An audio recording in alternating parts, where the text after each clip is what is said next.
Nous avons un problème démographique au Bénin lié au fait que les taux de mortalité ont beaucoup baissé, mais les taux de natalité restent encore très élevés, de telle sorte que la population s'accroît très rapidement. Selon l'Institut national de la statistique et de l'analyse économique INSAE, le taux de croissance des populations béninoises est de l'ordre de 5,3%.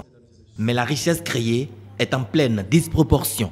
Suite à l'atelier gouvernemental des 8 et 9 juin 2017, le Conseil national des investisseurs privés du Bénin ouvre le débat sur le secteur privé et le dividende démographique au Bénin. Il faut se rappeler qu'aucune économie ne peut se développer réellement sans l'apport et la présence d'un secteur privé dynamique et fort dans tous les domaines. Assurément, le secteur privé doit résolument s'engager autour de cette cause nationale de première importance, inquiétante tant elle tire le pays vers le bas. Notre débat permettra, je n'en doute pas, d'apporter les pistes de solutions du secteur privé pour accompagner efficacement l'État dans sa politique. Au niveau par exemple de l'agriculture, on travaille sur la mécanisation agricole. Ça permet d'envoyer les enfants à l'école et de ne pas avoir besoin d'autant de gens dans les champs.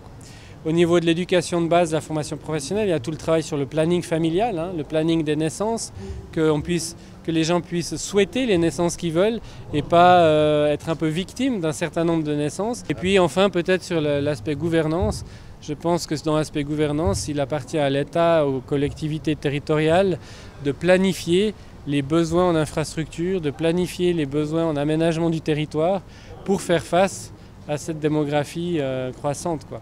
À ce dîner-débat, les investisseurs privés devront avoir une compréhension optimale de la sémantique liée à la démographie, son impact sur la santé, l'éducation, l'emploi, l'environnement, l'habitat, la mobilité et aussi les attentes du secteur privé dans le partenariat public-privé, tant souhaité par le gouvernement pour le renforcement de ces investissements. Les investissements aujourd'hui qui sont réalisés dans la santé pour que nous ayons un plateau technique performant, pour que nous puissions continuer la progression que nous faisons aujourd'hui en matière de baisse des taux de mortalité des enfants, etc.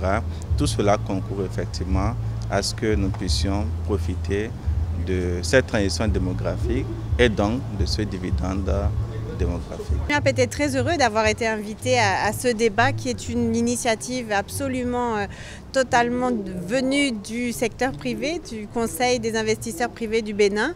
Et nous avons été bien heureux parce que c'est un sujet, le dividende démographique, qui était à l'ordre des priorités de la sous-région. Et c'était vraiment une initiative plus que pertinente que le secteur privé choisisse de s'engager.